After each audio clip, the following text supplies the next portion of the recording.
see right now, without LeBron, Lakers are struggling. Let me tell you about a team I hate, all right? I know the Dallas Cowboy fan is here, so I had to make sure he knew how much I hate this team. I'm ready. I've often said that the people who run baseball, they try very hard to ruin it. I'm from Brooklyn. I don't have a problem saying it to his face. Oh, I'm from Brooklyn. Hey, guess any.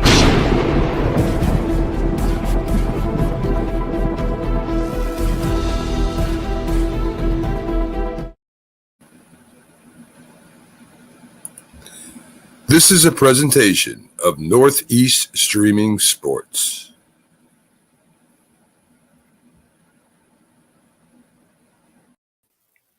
What's up, everybody? It's another episode of Coast to Coast. I am your host, Pags, back in from Florida and doing my thing the right way here now, back at home. And I'm with Bo. Jay may not. StatGuy may not.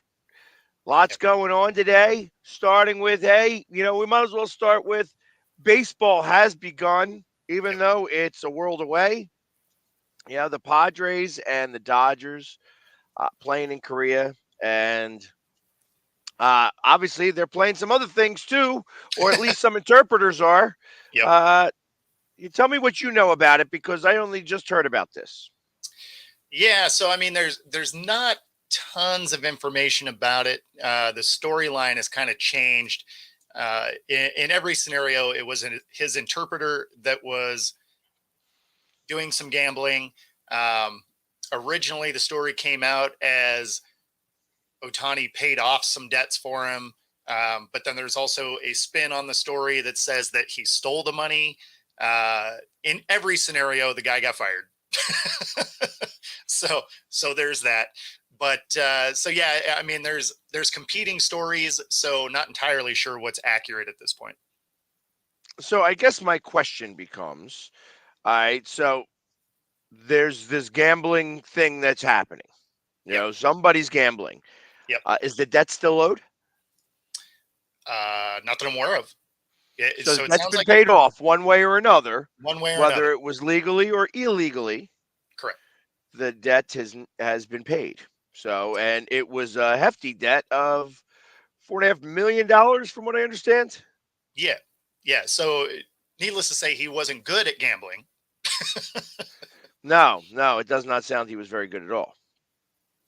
But yeah, unfortunately, the storylines, they've kind of branched in different directions. So, not really sure what exactly has happened so far, other than his interpreter did gambling, was bad at it, and it got paid off somehow. But, well, not somehow. It came from Ohtani one way or the other, whether it was him paying willingly or the money got stolen one way or the other. Okay, which brings me back to another statement. So ultimately, they are using, and I say they being, obviously the interpreter is fired. They need a new interpreter. Sure. I assume that guy is, somebody different.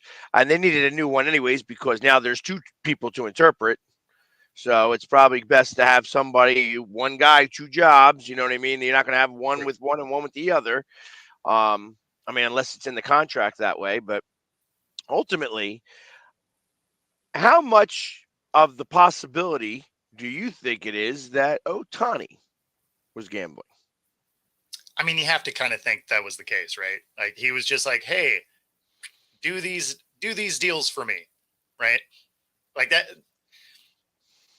Otherwise, why would this get as much traction, right? So I agree. Yeah, I would think that there ultimately was some involvement there. We'll see, as the investigation continues, how tightly he gets grouped into it, or maybe maybe this guy's just the fall guy. Maybe that's just how it's going to go down. Yeah. 700 million reasons why you need a fall guy. No, I get that. Trust me, I get that. But also, it becomes now, 700 million reasons almost on the opposite way of saying, hey, is this guy really a gambler?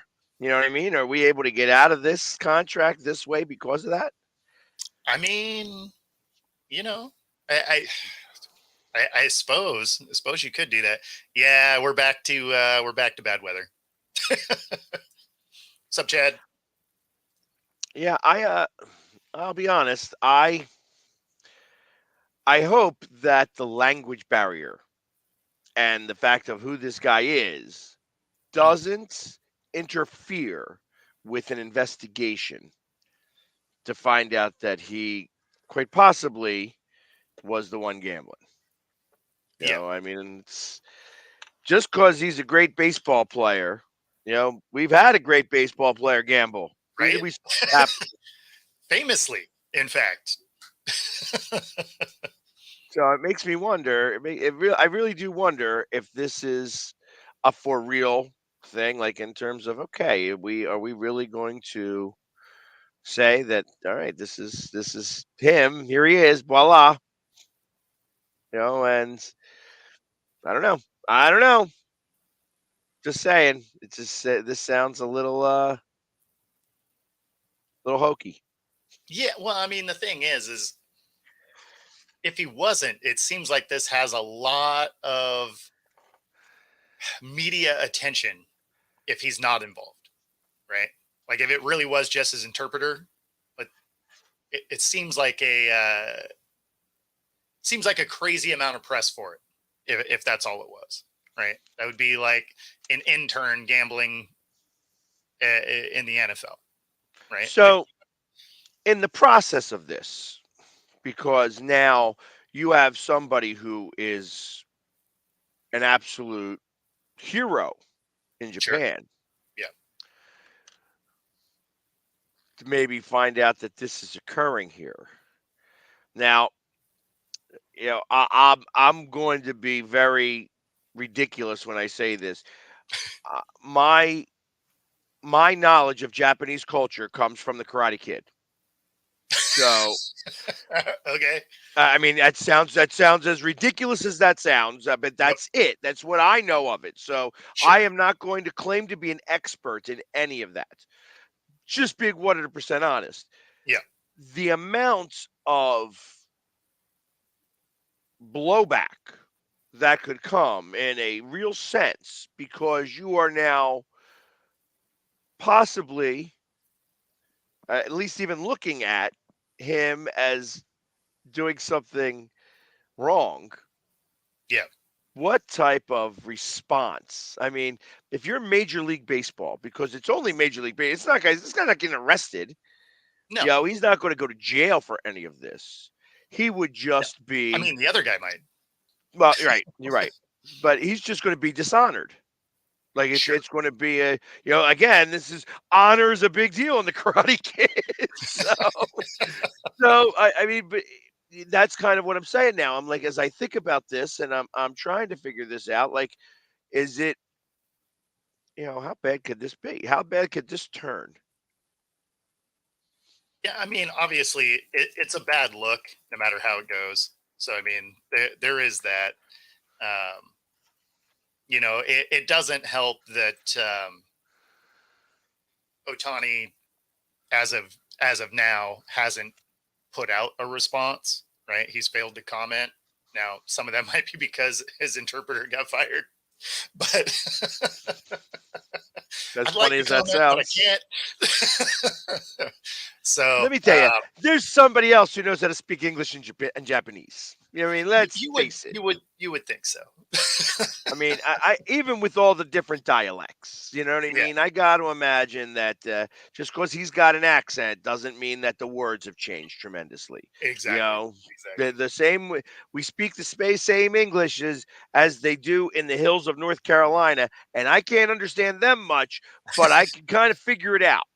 Yeah. You know what I mean? So I got to imagine that this is the same thing here, like that they got to figure this out, and it's probably good that they started overseas here a little bit, where it's not on him. It gives them a little bit of time to figure out what it is, how it is they want to spin this story, especially since when it comes out, there's already two versions, right? They're going to have to figure out which version they want to run with. So it sounds like they do have some lawyers involved or going to be involved soon. So, this is going to be a story for a little while because there's just not a lot of sports news going on. So this one's definitely going to dominate the headlines for a minute. I say for about 5 more days Yeah. when actual baseball begins. Exactly. Although, I mean, Yamamoto getting absolutely smoked in his first appearance is, it's going to garner some headlines as well, being a $300 million prospect and getting just tattooed from the jump. He gives up 5 runs in 1 inning. I think the number was a 45 ERA. So killing it. Well, did he even get out of the inning, or I thought he was pulled? He did. Yeah, no, Okay. It looks like it went down as a 1 inning, 5 earned runs, and 2 strikeouts and a base on balls. So I mean, I would have put him back out there. Why pull him after that? After the 5 runs. Listen, I not for nothing. Bad move by the Dodgers. Again, sure. Assuming that the guy had some nerves. It's the first time pitching in a brand new league. Yep. In another country completely. Like, you just got used to being in Japan, and now guess what? We're going to start our first game in Korea. Not that he has never been in Korea. I'm sure he's probably pitched there at some point too. No doubt. But I don't know that for a fact. And I don't know, like, kind of what the story is over there. But Yep. I mean, ultimately, I'd throw him back out there again. I mean, we have seen him in preseason, and the guy can pitch. So maybe I would have blamed it on nerves. Yeah, he's going to be fine. He's going to get another. He's going to get back out there. Like, that's not going to be the problem. Just a rough showing for your debut, right? Right. It's like, hey, he's not going to get the no hitter in the first time out. Definitely not. So, Teresa, no offense to Paris Campbell, but that is definitely non-radar stuff material there. He's not going to even make the team. Brad, thanks for checking in. This I did want to say. Obviously, Snell going to the Giants for $62 million. Does that even put the Giants in any bit of relevancy? I mean, No. I'm trying to figure out, we're just going to have him there, and we think that we have the team. I mean, they have a new manager over there now, right? They got rid of old coconut oil guy. You know what I mean? He was the Phillies manager here, and Okay. yep, he then went out there, and he was just a weirdo guy. He was a weirdo guy. Definitely, I have to imagine that it's probably more accepted nowadays in that type of environment. But he was very metrosexual, is how I put that, across the board. Very, very intelligent in baseball, but lived and died by, analytics. And you cannot live and die by analytics. You just cannot do it.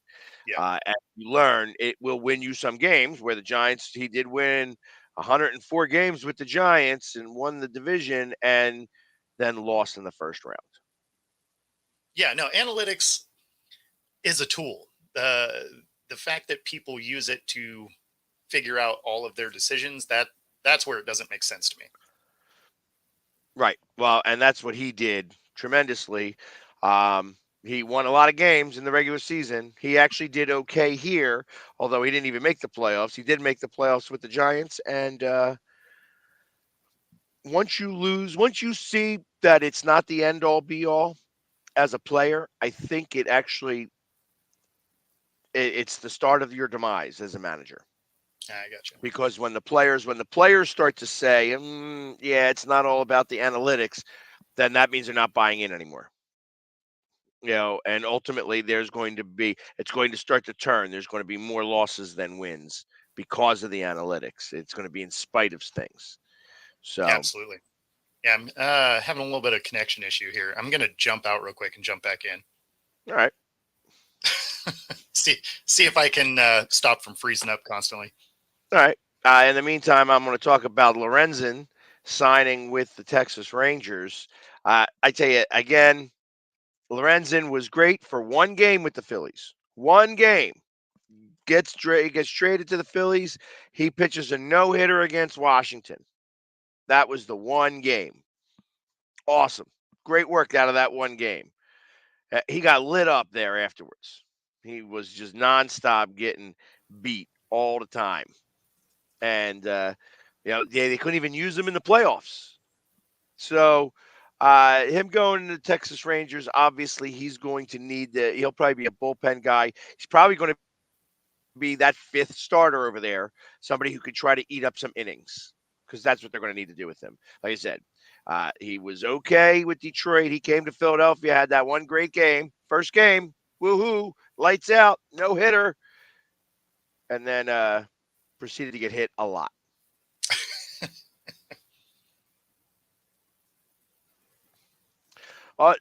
54% of your games. So listen, there's somebody that I spoke to about this, much smarter than me in baseball. You're going to win 60, you're going to lose 60. It's what you do with the other 42 that's going to determine how great your season is. True. And that's what it is. That's it. Every team's going to win 60. There are some exceptions, obviously. Most you Oakland. could probably take the under with Oakland or Vegas or wherever they're playing at right now. That's about it.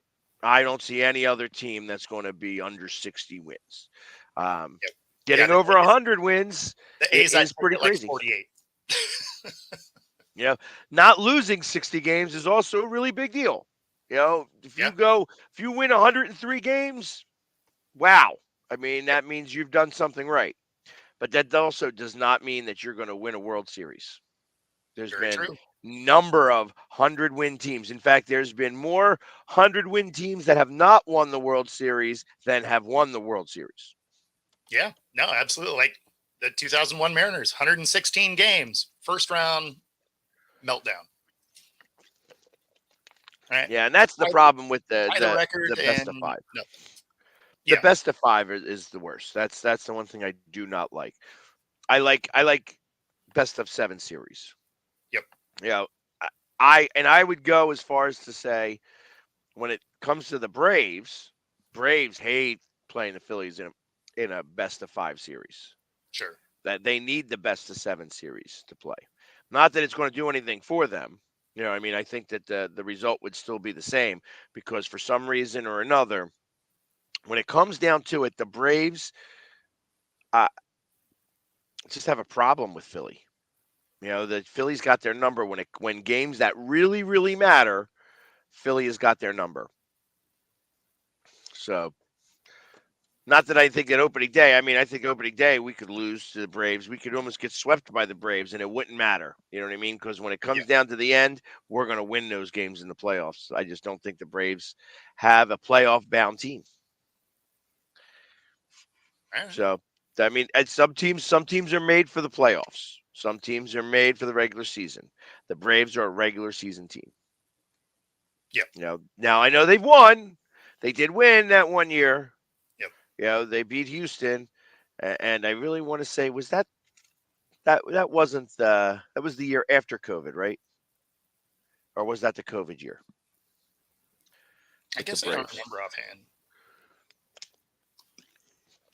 Because I remember them making a lot of trades at the trade deadline. And it's, and that's kind of how they won it because they traded their whole outfield. They had a whole new outfield and came back and won that game. It had to have been, it maybe had to be the year after COVID. Yeah, I agree with that. There is a psychological advantage. They hate playing here. You have the pitcher saying it out loud. Whenever somebody says something out loud like that, I can't. I'd rather them not be out in the stands. I'd rather not play Patrick Mahomes. Like anytime a player says that, that means they are in his head. End of story. You're going to lose that game. So, just my opinion on that. You having a problem with Xfinity over there? Do I need to call Man, the big for real. dick in the sky here? It's a rough morning, I guess, which makes no sense at all. So this is super helpful. You got to get the business. We got to get you that Cat 6 cable to go right from the router to your computer. Yeah, I mean that is going to happen. So the place that we just moved into, there is some weirdness to it. That the only jack coming in is in a closet for I don't know why.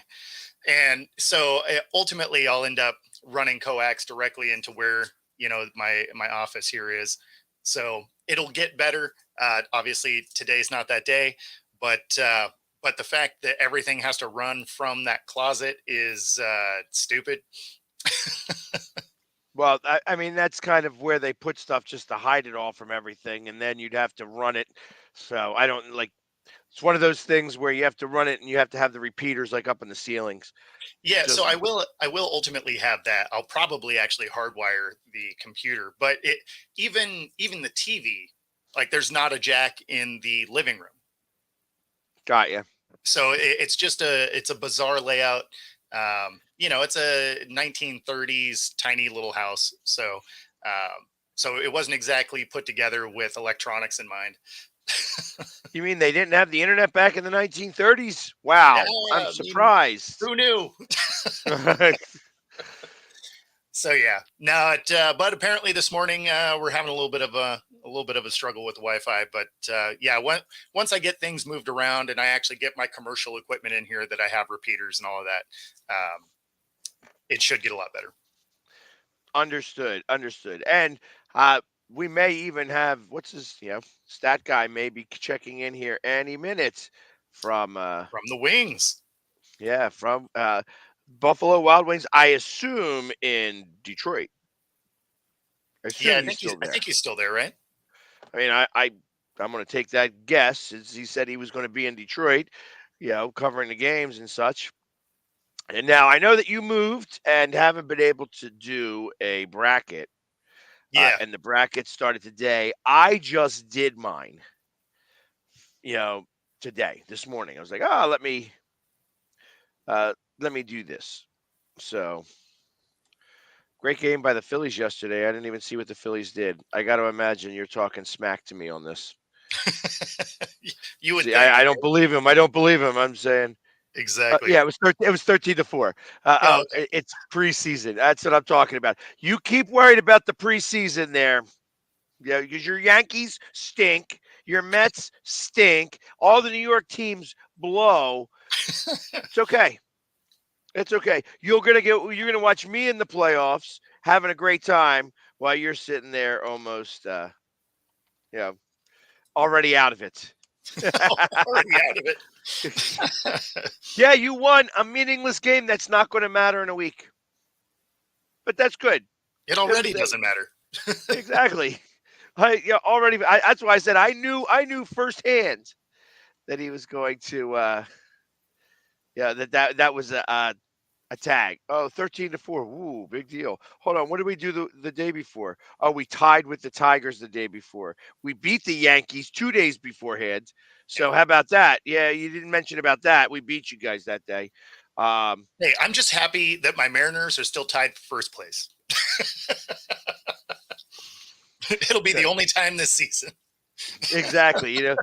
They are going to lead at the end of the Cactus League. Oh, no, not that. I mean for the regular season, because it hasn't started yet. No, they're getting mopped up in the Cactus League. Oh, gotcha. Well, I heard that they did win a game. They won a few. See, it's they started out like 1-9 or something though. So I mean, like it wasn't good. Paul, don't even give him that. Yeah. First off, that's Mac. It's not Linda. So he's just hiding behind Linda. So it's definitely Mac that's talking because Linda doesn't talk smack like that. Don't worry, they didn't even win the preseason championship. They're not even in first place in the Grapefruit League. So I wouldn't worry about it. the Mets do one thing really well. They Mets it up. The Yankees already have lost. Oh, actually, all things being equal, the Mariners down the stretch of preseason actually did okay. Yeah, there you go. See, I haven't even looked at. I don't even look at what this because you have to include ties in baseball. The Phillies have Yep. tied like 3 of the last 5 games or something like that because they don't do extra innings in spring training. Why bother? So, and when you have a single A pitcher pitching up against major league talent, because that's exactly what he said he was doing right now. He's putting these single and double A pitchers up against major league talent because he wants to see where they're at. He wants to see so that okay, you got this working now. You've got up to this point so that when it comes time to August, I get to see how well you've improved. Yeah. No, that makes sense. Yeah, Garrett Cole isn't even. That's just a part of their problems. The Yankees' problem is they don't have real good leadership. It's like you could think that Judge is the leader of that team, but the Judge is not. Judge is not Derek Jeter, and I think that they're trying to make him Derek Jeter, and I don't think Judge is built that way. I think Judge is built to do some good things. Like this is Harper's team. And Harper does it somewhat quietly. Like he does it, but he's somewhat quiet about it because Schwarber does a lot of the talking. So I feel like it's the same exact the opposite way as well. I think that Judge is not very good at being the captain of the team. I think that starts to put undue stress on him. You need him to do what he does best, hit home runs, and he does hit home runs. He does hit But home runs. you beyond that, I don't know. There's got to be somebody else that's the vocal leader of that team. Just my opinion. Yeah. So, but yeah, other than that, there hasn't really been much else going on in the world of sports. I tell you, it has been a fairly boring, you know, Yeah, time. it's a slow week for sure. Because I mean, most of your big free agent moves have happened. Anybody get They freeze up again. man. This is going to be a frustrating morning, I can tell. But yeah, so most of the big free agents have already moved. Anybody signed now isn't going to be a big deal. Um, you're kind of in that couple of weeks of just real slow sports news, barring somebody getting drunk and running into something in Vegas. That'll get some play. Uh, obviously this gambling thing will get some notoriety because there's just nothing else going on. None of the games really matter yet as far as baseball is concerned. So, I'm just now looking as I'm going through and I'm like, okay, I want to see what the line was. But I come to with this Yamamoto, Okay. and that's who I'm going. I'm going back to talk about him for a little bit. Sure. Uh, he struggled in spring training, going 8.38 ERA and 9 and 2/3 innings. Now this guy's got a 10-year, a 12-year, $325 million contract. Yep. 25 years old. That means he's going to be pitching until he's 37 years old. I mean, I understand why they had to pay so much money because how are you going to get him over here? And then you got to pay off everybody over there in Japan. Sure. It becomes a really costly thing to do here. How much leeway time you think he's going to get? And when I say that, because anytime somebody gets traded, you have to adjust. And I got to imagine you're leaving your home country to come over here to the United States. You don't even know how to speak the language that well. And now you have to adjust. And now you're playing with a whole bunch of teams. Thank God you got somebody who actually speaks your language, in the dugout there so that you can talk to somebody rather than Yeah, having to right. just talk to your interpreter who's making bets behind your back. I mean, ultimately, it's how much time do you think he really gets? He gets at least 3 years at a minimum because of the dollar figure attached to it. Yeah, I mean, they'd be stuck either way. It's like, yeah, they're No, gonna and pay that's him. I mean, unless every timeout is like this. So now I have the official numbers in front of me. So it was 1 inning pitched, 5 earned runs, 4 hits, 2 strikeouts, 1 walk. So that's a horrible debut. But the thing is unless he is doing that every time he comes out, he's going to get some time. If he's doing that, then yeah, they'll just be like, okay, I guess we messed up. But Right. but I mean, if he comes out and plays okay, like it doesn't even have to be great. Like if he plays okay because of how much they're paying him, he's gonna be on that team for a minute. Well, I figure, like I said, I almost give this year a wash. Yes. That this year is going to be a tough year for him across the board. Yep. But then, after that, I don't know if you give him 3 years. I mean, you don't have a choice. You got to give him 3 years, but Yeah. Well, I I'm mean, definitely yeah, going to 'cause give him. you're paying him for 12, right? So I mean, I Can't figure have 25% of that contract go to waste. yeah. So I mean, I figure 3 years is kind of that. If you don't see measurable improvement, then I feel like you have to move on.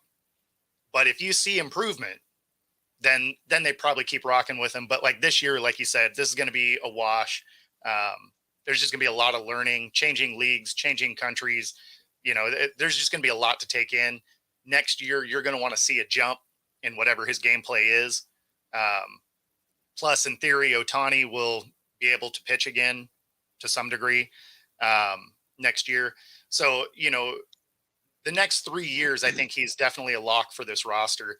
Beyond that, unless he has improved every year, then it becomes a little bit questionable. Well, yeah, and the one thing about baseball is that you're stuck either way. That's guaranteed money. So, Guaranteed money. Yeah. I mean, yeah. to be fair, if I could get 325 million and I can probably go put up a 45 ERA. I could probably make that happen. I wouldn't get the strikeouts, but I guarantee you in 1 inning, I could give up 5 runs.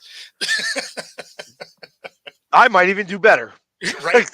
I bet I could overachieve. I bet I could get 100 ERA. And the outs that I would get would be somebody just didn't square up on the ball enough. And my fielders bailed me out. Exactly. You just pitch it where it's the backspin. Throw the backspin. Make that throw that the right way. I've been trying to work on. I always thought throwing a baseball, you threw it a very specific way, where it's just do it this way. I'm learning now that you could throw a baseball so many different ways there that you never think about because I was never a pitcher. Yeah. I learned how to throw a very specific way. I'm going to throw it that way every time. Mm-hmm. Pitchers pitch it a whole different way. So I threw a baseball, and I think I may have thrown my very first slider ever. It didn't have a lot of movement, and it was a little funny to throw because you've never thrown it before. But there it was. I threw it, and it actually did what a slider was supposed to do. And I'm like, wow, that's not bad for a 35-mile-per-hour slider. Right. Yeah, I mean that's the thing though, is finger placement matters a lot depending on what it is you're trying to do with the ball, because you're getting that spin, and rotational speed matters. So it's very different when you're watching finger placement for a pitcher, because to your point, like I played outfield, right? Like a lot of times I was a center fielder, and so you were just wide stance because you're trying to get the most amount behind it and get it the furthest you can. Right. That is correct. And Robert, yes, bet. That's a bet. Here Robert. We go. Yeah, we're going to save that. Yeah. But anyways, yeah, I think that it's, so it was interesting when I was watching somebody, and I don't know where I was watching it, but just how you could do, so he made like an okay sign on the side and used the other 2 fingers. I'm like, that's how you throw a slider. That's what that is, So learning things, even at my age, I'm getting ready to, take the mound for the over 60 league in about 9 years. So I gotta get ready, start working on that. Truth of the matter is I can't catch up to a 50-mile-per-hour fastball now. Yeah. Yeah, that's why I play 60, slow pitch softball. 60 is about where I was. Beyond 60 is where I had a real hard time picking the ball up. And then for me, the pitch I just could never lay off of. I could never lay off a slider because it looks like money until about 4 feet before the plate. So you're already like getting ready to come and you're just like, oh, dang. My best power though, if it was a like a high outside fastball, that I could put in the parking lot all day. But if you gave me a slider or anything like that, like I just for whatever reason could not lay off a slider. So this Jordan Montgomery, I feel that he's going to wind up going to the Yankees. I do believe he's going to sign, but I don't think he's going to wait. I think the one so Pedro, when he did that in 2009,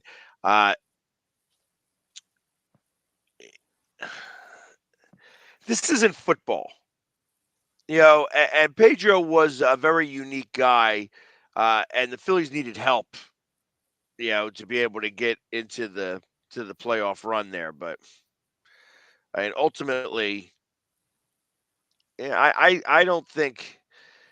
I can't see him waiting. I think that most pitchers right now have to pitch in the regular season, or else they're not going to be able to do anything in the playoffs. So, and here we'll welcome StatGuy, fresh from. Are you at Buffalo Wild Wings? No, I'm driving there right now. I'm not there yet.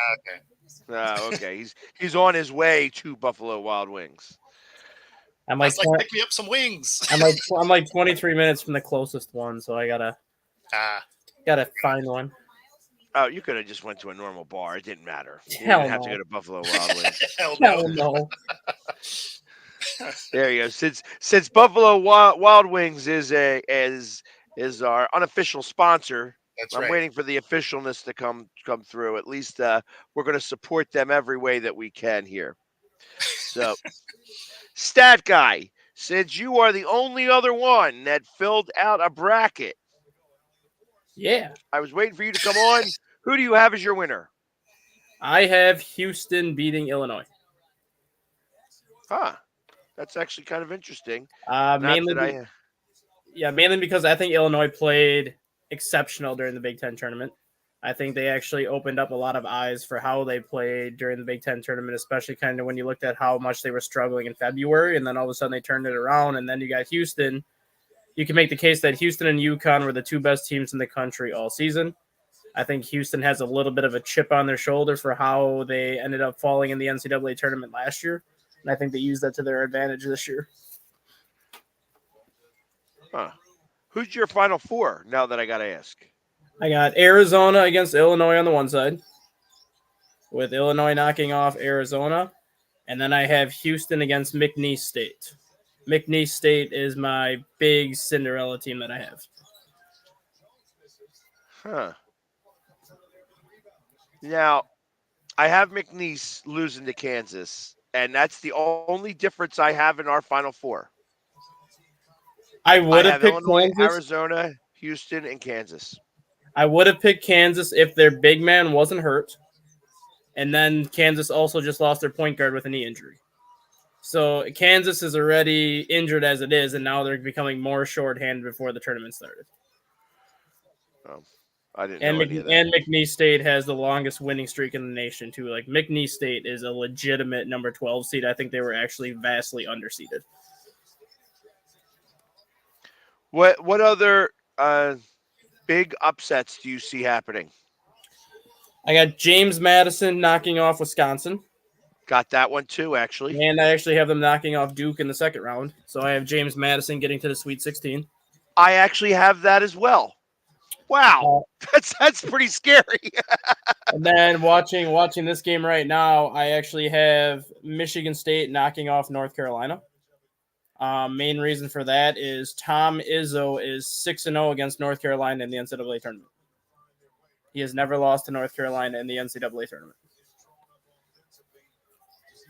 Yeah, I can't see that. There's no chance. We got Michigan State, Mississippi State. No, see, yeah. Yeah, I have Mississippi State winning that game, and it's only still. Michigan State looks really good right now. They were up by 10. Now Mississippi State's cut it back to 7, but Michigan State looks really good right now. Yeah, and I have North Carolina doing that, but I do have Grand Canyon beating St. Mary's and beating Charleston, who's also going to beat Alabama. It's going to be a 12-13 matchup there. Yep. That one I saw. And then I have Grand Canyon going to the Sweet 16 over Charleston. I was real close. This is that one, so you watch this, like Grand Canyon, Charleston, New Mexico, I think beats Clemson. And I was real hard not to pick Colgate over Baylor, but I think Baylor does pull that one out. And I almost went Samford over Kansas also. Just because of Kansas missing their center, just because their point guard now has a knee injury, I almost went Samford over Kansas. I just couldn't do it at this point, but I don't see Kansas getting past McNeese State if Kansas is not healthy. Yeah, I didn't realize that they were that hurt and that beat up. Because their center, I forgot. I don't even know if you know what the guy's name is, but since their center has gotten hurt, Kansas is 2-6. Oh. And now their starting point guard got hurt in the Big 12 tournament. He's already been ruled out for the opening weekend games, but there's a possibility that he comes back for the Sweet 16 if they get that far. But even then, if he's out this whole weekend, there's no guarantee that they get that far. Yeah, that is correct. So, all right, yeah. So I have pretty much, interestingly enough, up in that first, other than Drake, I guess up in the East, other than Drake, I have chalk going. I think I have Duquesne beating BYU. And they're playing right now, so yeah, they just started. Yeah, either way, Illinois beats them. I think, like I said, I think Illinois goes all the way to the finals here, and then lose. I got them losing to Kansas, but that could be Houston, since Kansas. I don't have the chance to edit anymore, so I put it out there before I even knew I didn't even know half my teams were playing. So I guess he froze up again. Yeah, all right, yep, he did freeze up again. Going to see if he's going to make things better there. So, what happened at your Detroit game? An absolute bludgeoning of a first period where Detroit was outshot 20-4 and fell behind 2-0 basically 6 minutes into the game, but then they ended up winning 4-3 in overtime. Yeah, so it was actually a good game for you to watch. Not the first 20 minutes. The first 20 minutes, they were ready to stink and buoy the Red Wings out of the building. That happens sometimes. Can't win all the games or at least all the periods. And I guess the coach got under them. Was like, hey, get something happen here. Patrick Kane got under him, too. About time he's doing something over there. I mean, that guy's like 100 years old. Hey, he's got 20 goals this year. He had another overtime winner in that game. Speaking of 20 goal scorers, how about Ovechkin coming on strong lately? He's only 50 away from Gretzky. I know that, but he's actually been doing pretty well. He has. So, did the router change? Are you feeling better now there, Bo? I don't feel confident. Don't feel confident at all. See, yeah, Comcast, you need to figure this out. This is a very important show to the world. That's right. No, I'm gonna go get a spool of coax after the show, or if it keeps dropping out, maybe sooner. I don't know, but but yeah, I'm gonna go get some coax, get it wrapped around the house, and then actually have all the equipment in here, and then I'll end up hardwiring it because I don't trust their router, and I don't have my stuff set up yet. So yeah, By April 1st. Yes, April 1st is a big day. So you need to Yes. have it ready. Chris is saying that you need to make sure that it's already good. If my if my life isn't kind of figured out by April 1st, some other major things went down. Because we've been in this new place for like 5 days, so we're still unloading boxes and getting everything set up. I did. You know what? I just saw this, Robert, and I didn't.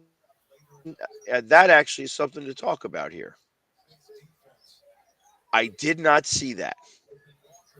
Good for New York, which is not something that you'd expect that to come from. Yeah. That they are not allowing transgender females to play in female sports. Yeah, and that makes sense. Agreed.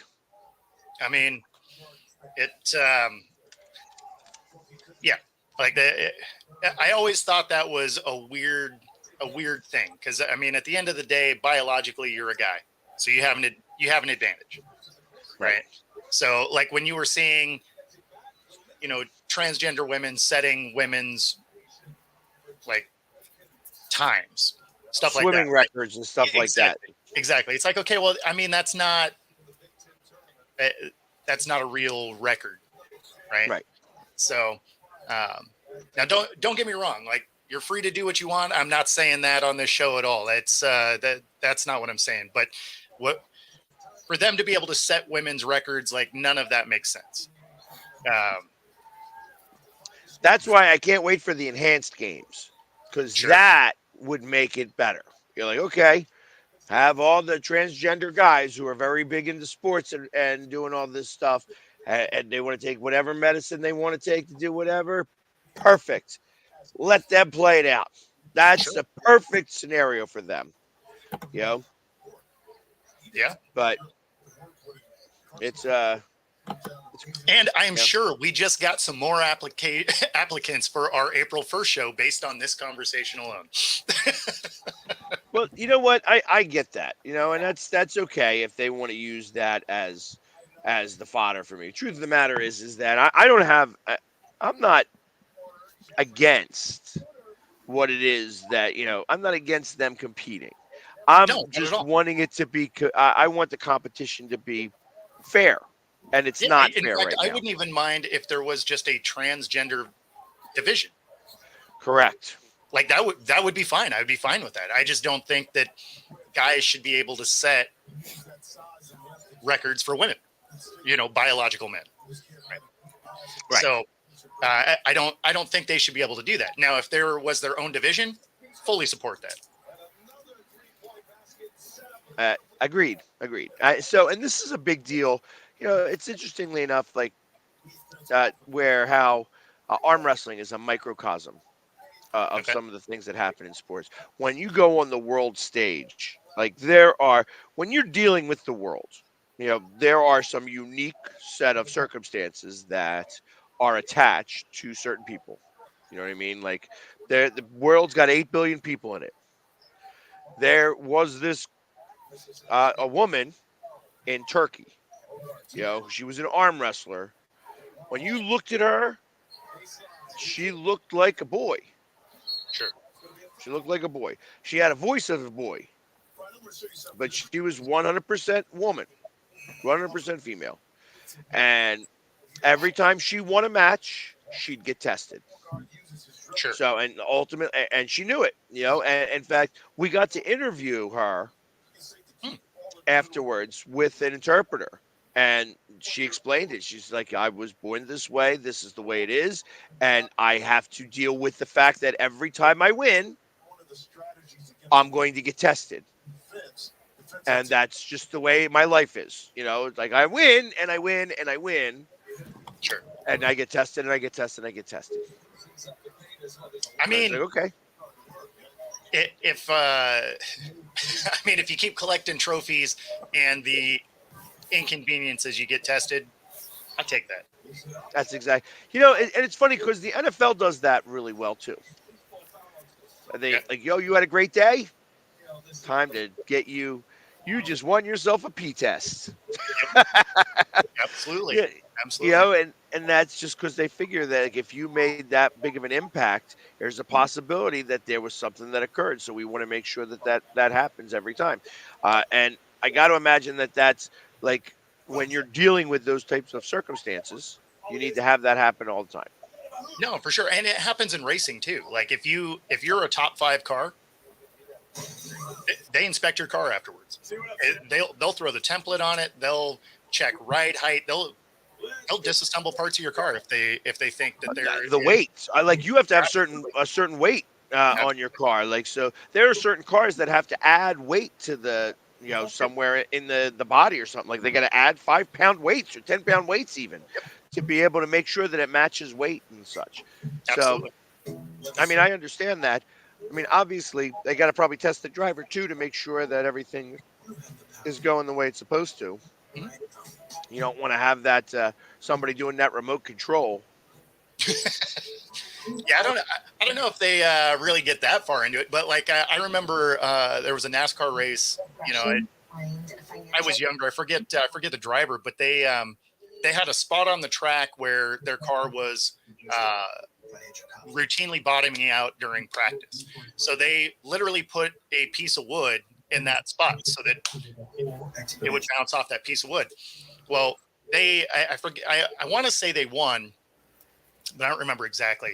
But they ended up getting disqualified because it at that spot was too low, or it hung down too low, and so they got DQ'd, even though they ran the race clean, all of that, but because that piece of wood they added to keep it from bottoming out right there, that got them a sanction against it. Huh. Yep. It's funny when you mentioned the DQ. I remember seeing something the other day. Swimmer broke the world record and was all excited about it. Jumped over the line to celebrate with the guy next to him, and they disqualified him because there was some swimmer who hadn't finished the race yet, Mm, and he that got sucks. disqualified because of it. And it's like, whoa, that's like the guy's he just swam a world record race and now lost the race because he was too excited too quickly. Man, that is terrible. That is terrible. I mean, I get it. Rules are rules, right? You got to stay in your lane until everybody finishes. I get it, but man, that also Yeah, means that world record time doesn't count. right. That's exactly like so. It goes across the board. Yeah, even the announcers are like celebrating. You did something amazing there. Blah blah blah blah. What's this? Oh, he's disqualified because he celebrated a little too early. Oh, such a shame. You know what I mean? It's like you're telling the guy to celebrate, and then you're saying, "Oh, now it's such a shame." Right? I don't know. I don't get it. I don't get it. What's in some of these sports, but this was an NCAA. This was college, so the NCAA definitely makes the right call again.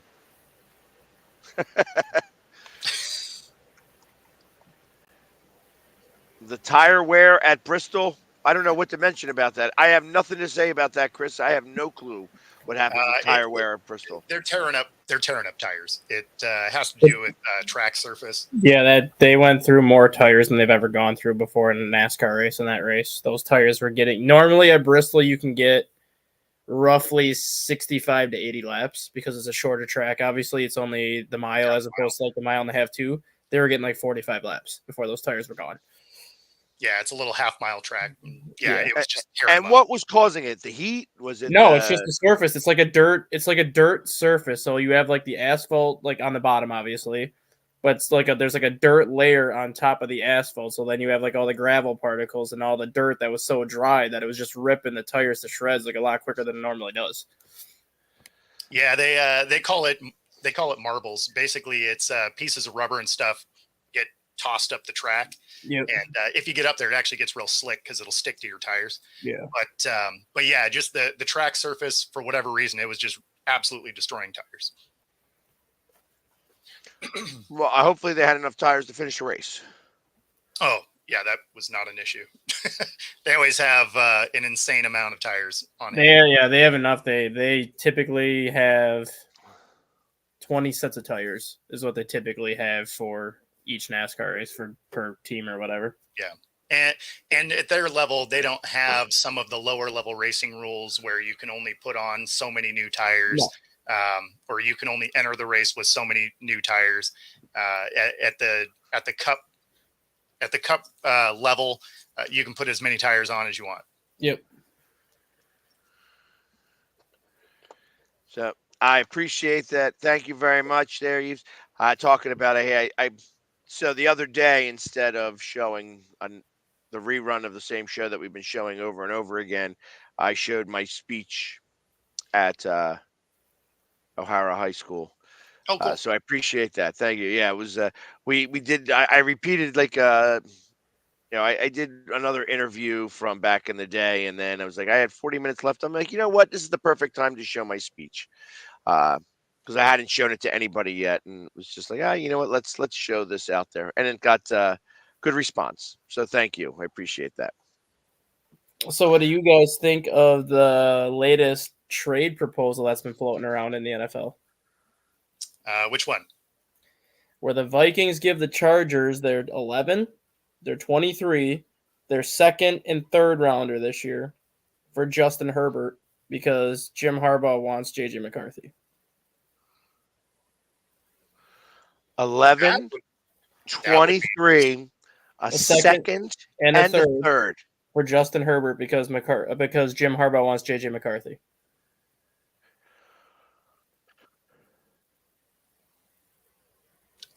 I feel like that might be too much for him, but he did just sign a 5-year extension, so he's locked up for 5 years. Yeah, he literally has nobody left after you got rid of Eckler, Keenan Allen, and Mike Williams. Yeah, well, yeah. I mean, they gotta rebuild a team because he signed that extension when those guys were still on the roster. Had he known they were going to do this, I guarantee he doesn't sign that extension. Yeah, probably true. Man, that would be interesting because that would definitely change what you think about the Vikings.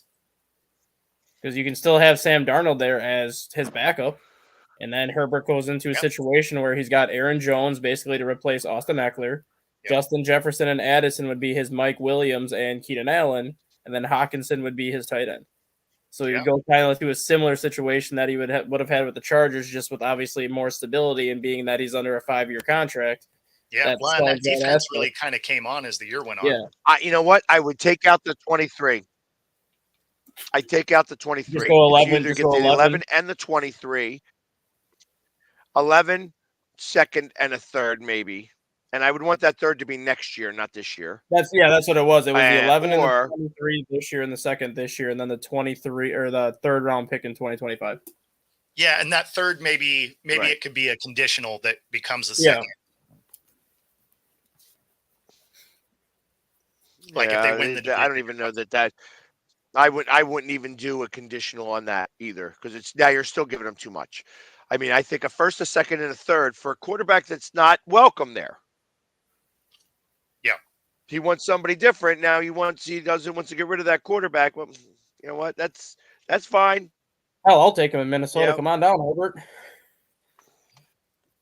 But I think the 11 and the 23, or.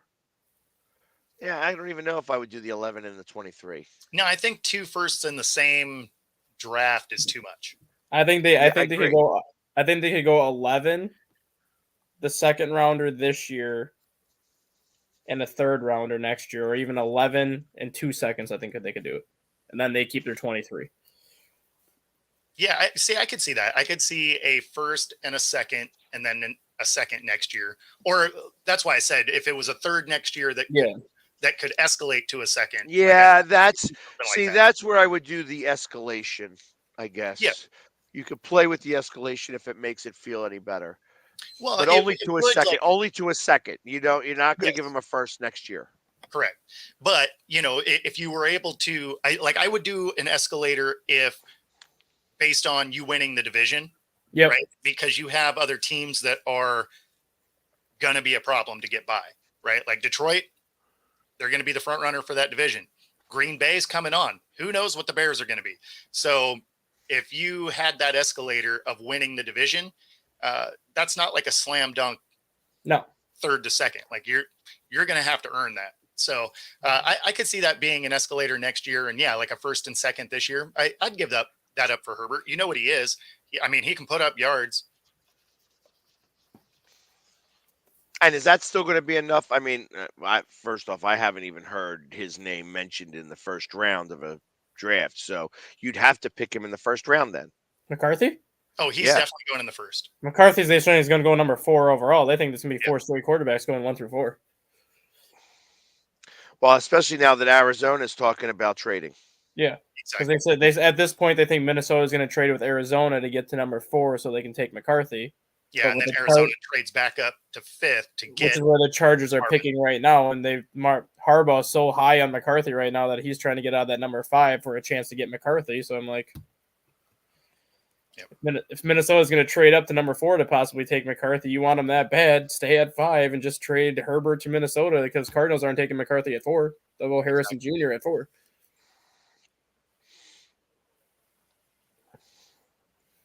And I mean, Herbert's got that no trade clause, but you honestly think he's going to keep it? Not with how that team is situated right now for the next several years, losing every single weapon that he had. He'd easily waive that no trade. Yeah, exactly. Well, yeah, but see, he's got the power with the no trade. Yeah. That's where the power really is. So he could screw them completely. I would almost, if I was Minnesota, I'd almost want to take him 4th. Because then you have the power. Be like, all right, trade me Herbert and your next first round pick. True. Because now you've got the power. Now, of course, you got to get up there, so you got to trade all that stuff to get to that point to be able to beat them. Because Arizona's going to trade with somebody. Well, Arizona's going to trade back. The mock draft they showed yesterday was Minnesota trades to 4 and gives Arizona 11 and 23. And then Arizona trades the 11 to get to 5. So then Arizona picks 5, 23, and 27. So Arizona ends up with 3 first-round picks.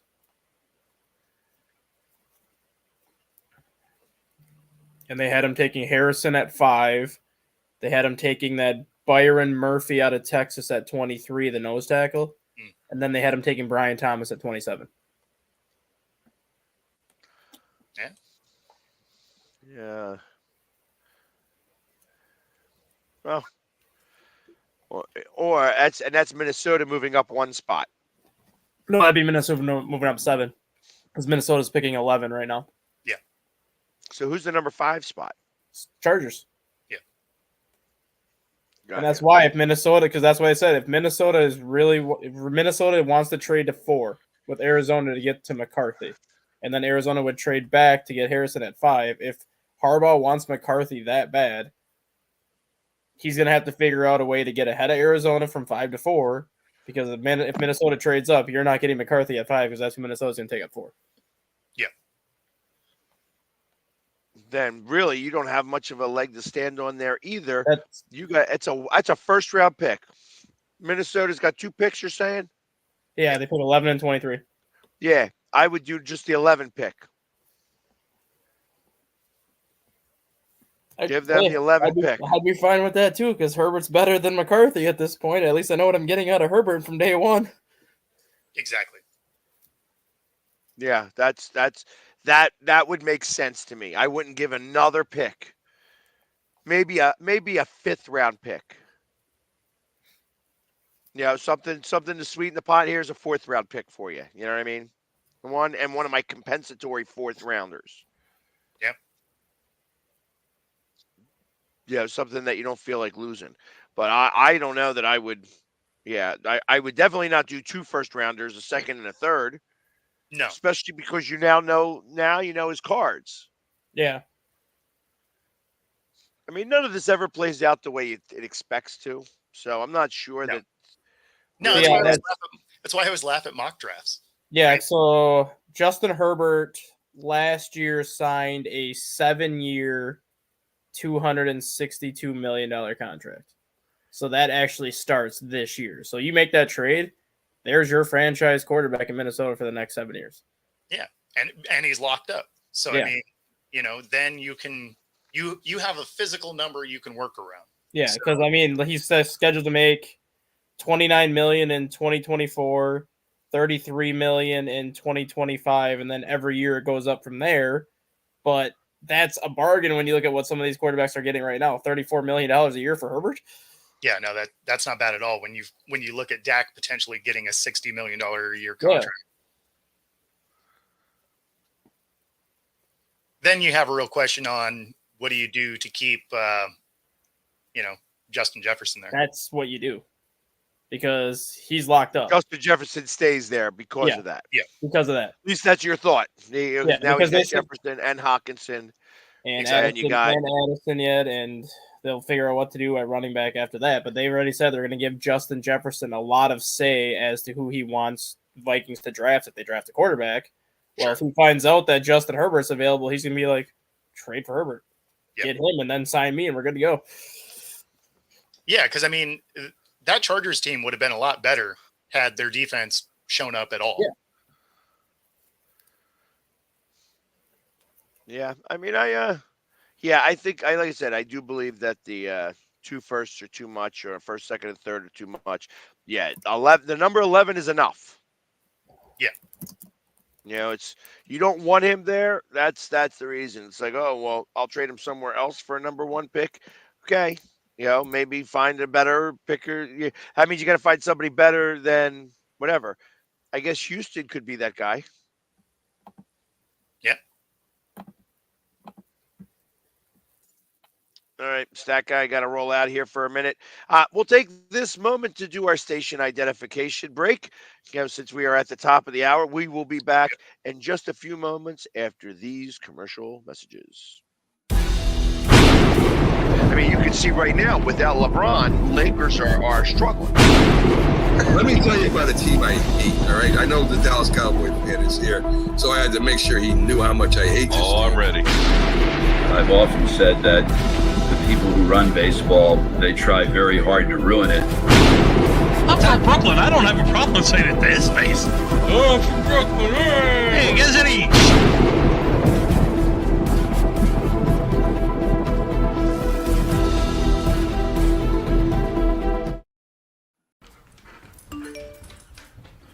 Trisha's having a sleepover tonight. Can I go? I wonder about Lucy's friends. What should I say? I know you're only 10, but one of these days a friend will offer you a drink. And alcohol at your age can lead to so many things. None of them good. So can I go to the sleepover? Lucy, I want you to promise me I something. finished my homework. Bigger promise. If there's any drinking, I want you to say, "No thanks, not my thing." Mom. I promise you. Your real friends won't care. Deal? Sure. Really? I promise, Mom. They really do hear you. Did you pack your toothbrush? For tips on how to start the talk, visit underagedrinking.samhsa.gov. A public service message from the Substance Abuse and Mental Health Services Administration. Sometimes, all you need to change your life is a sign. A sign that says, "Hank, this is the place you've been looking for." And sometimes that sign is an actual sign that's mounted to a building. 1 second, I'm looking at a sign. I know what you're thinking, and no, I don't love B-dubs just because I'm a buffalo with wings. Frankly, that's offensive and reductionist. Cause this place, come on. It's like they took beer and made it into a place and then gave that place sports and chicken wings. And the people? Cuba. The best. Oh! What the is going on, Marty? This isn't a game. This is trivia. Yeah, this place is kind of like heaven. Without needing to get hit by a bus. Let's go, sports bar. Supporting the needs of our veterans. That's the goal of all of us at Team AmVets. Like Mitch, Carlos, and Kevin from our Welcome Home team that brings furniture to our vets. We are Team AmVets. Or Linda from our thrift stores who brings you great bargains every day. I am Team AmVets. And John, who picks up your thrift store donations that support California veterans programs. I am Team AmVets. Visit our website or a Team AmVets thrift store to donate or shop today. Join the team!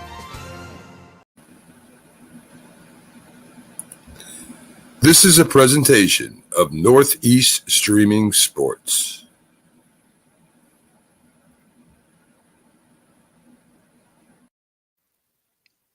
And we are back for our second hour of Coast to Coast. Yep. Yeah. So to address this one here, do players have any say in what happens to them? That really depends on what their contract looks like and how it's written, right? So like if you are in a situation where in your contract there's a no trade clause, if you want to waive that as a player, you can then kind of decide the teams that you're willing to waive it for. If that isn't in there, you really don't have a lot of say. They can trade you kind of wherever it is they want to go. Or if you're a free agent, then you can decide exactly where you want to go based on interest from teams. Now, in some of those scenarios, you may have to take less money to go where you want to go, but it really just depends on what your contract is, where you are in it, and how it's written. Agreed. And you see that a lot more frequently in baseball and hockey. Basketball sometimes too, although I think basketball is going to wind up changing with this. I mean, actually, that's not true. I don't think basketball is going to change until they get a new commissioner. Yeah. I think that they need a commissioner with a little bit of a backbone, and they don't have one of those. Yep. So, I mean, ultimately, but you see it a lot in hockey where the players with the no trade clause will say, oh, okay, I want to only go trade here or here. I know that, Claude Giroux did that with us. And that's what Russell Wilson did, right? That's how he ended up in Denver. That was one of the places he was willing to go. Right. And I guess had he known that they were going to change coaches, he probably wouldn't have wanted to go there. But they did give him a lot of money. So, and he still has all that money. So, and they wind up eating all of that. This is what we spoke about for a little bit yesterday. He's what, like they're $68 million over the cap. Mm-hmm. Yeah, I don't know. Thank God he tricked the. Yep. Thank God that they didn't want to give that much money. So the Eagles definitely did know. They're like, yeah, we could bring you here, but it was going to be a 1-for-1 deal. It was. And it was only going to be a 3-year deal he was going to get. He'd have been, hung here at Lincoln Financial on the 95 side of had he had the type of year he had here. Yeah, I don't think he would have had that bad of a year. I think your team was put together in such a better way. There would have been more success. Would you have gone to the Super Bowl? I don't know, but certainly would have had more success than he had with the Broncos. I agree with that part, but I don't know that. Probably been about the same. Gone to the playoffs, lost in the first round. Maybe won. Maybe you would have beaten. Who knows? I don't think that would have made a difference. I think some of the challenges that were had in the second part of the season would not have been there, so it could have meant a whole different scenario. Sure. Right. Although your most famed play wouldn't have been a thing. No, definitely. There's no tush push on that one. Yeah, he's not doing much. He would have been handing it off to somebody to go. No doubt.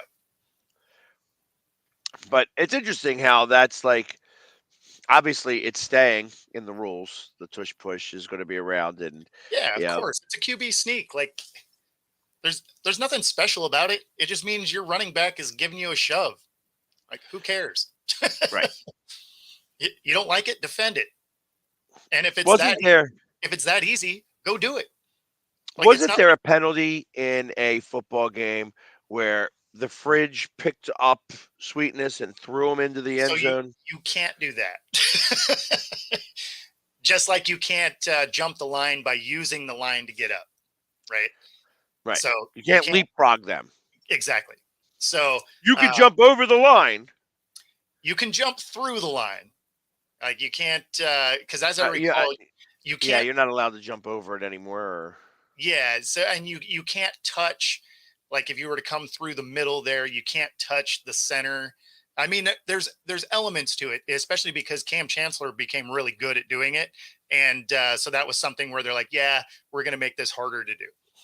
But yeah, I mean, there's still ways you can do it. But yeah, if you're picking a guy up, you can't do that. You can't shove off of a lineman, leapfrogging people. Like you can't. There's elements to it, but there's still ways to do it. And the tush push only worked because you had Kelsey, who's a monster, and Hurts. What they say deadlift or squats like 600 pounds or something. So I mean, the only reason that works is because of how much, just driving force they have down low. That's why the other teams can't do it, because it's not like other teams haven't tried. Right. Yeah, none of them were able to really mimic what the Eagles have been able to do. And now it'll be even different when you have, two guys that can, squat 1,200 pounds, 600 pounds each, pushing in one direction. Saquon will also be able to do that just the same. Which always kind of amazed me when you see the guys jumping over the line. Mm-hmm. Why would you do that? You lose every bit of momentum. If you get hit with a force on the opposite side, you're going to wind up losing. Yeah, I mean, the thing is if you got a guy that can really get up, right? If you can really get up and you can clear it, you're going to get 4 yards because you're going to hit the backside of the other team and you're going to roll off them before you hit the ground. So, I mean, it works as long as you can sky over everybody. If you can't and you get hit, then yeah, you're going nowhere. Right.